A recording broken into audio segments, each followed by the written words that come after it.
My name is Søren Jensen. I'm a qualified actuary with the Danish Actuarial Society. I work as head of pricing for P&C at wefox. Capturing price elasticity. Why naive modeling can lead to wrong optimization strategies.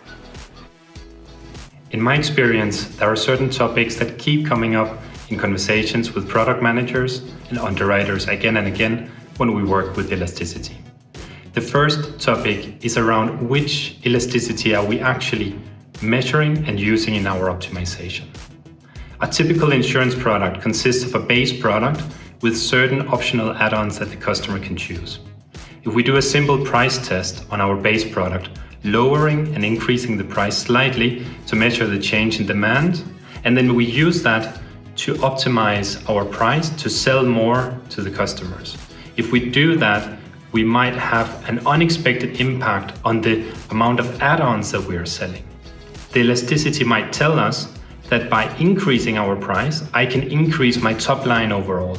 But after doing that change, I might see that my demand for add-ons has fallen drastically. Therefore, it's important when we talk about elasticity that we know what is it actually that we want to optimize and make sure that the elasticity we use and we measure is related to what we actually want to optimize and is aligned to the goals of the company. The second topic is whether elasticity is actually a constant or it's a function.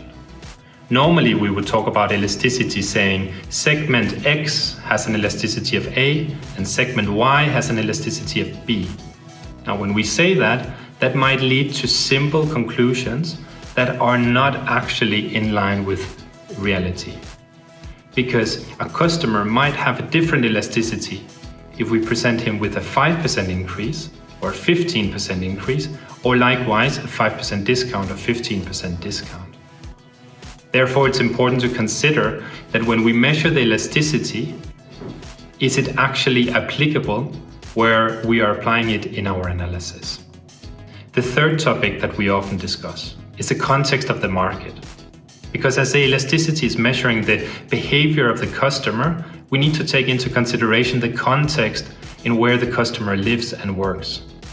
If the customer is talking to a broker, or a customer is looking online on the website, looking for the right insurance cover with a proper focus on the value proposition, actually the simple elasticity estimate might be a really good indicator of whether they're going to buy or not buy this insurance cover. But if we move on to an aggregator website, a customer there will be much more price focused, but not only looking at the price, they will also be looking at the competition. So imagine that we measure the elasticity to say that if we reduce price by 5%, we can gain a lot of market share. However, by reducing just 5%, we actually don't change our competitive position on an aggregator side. We maintain the same rank as before. Then we are actually not going to get as much uptake in volume as we expected. And so it's important to consider whether the elasticity we're using for our analysis actually takes into account all of the factors that impact the decision, or it only takes into account some of them, which might lead to incorrect conclusions.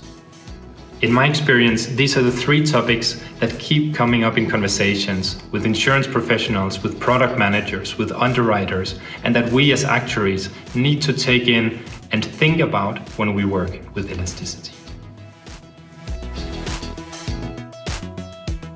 How do you deal with reimbursements and negative claims inside of your technical price?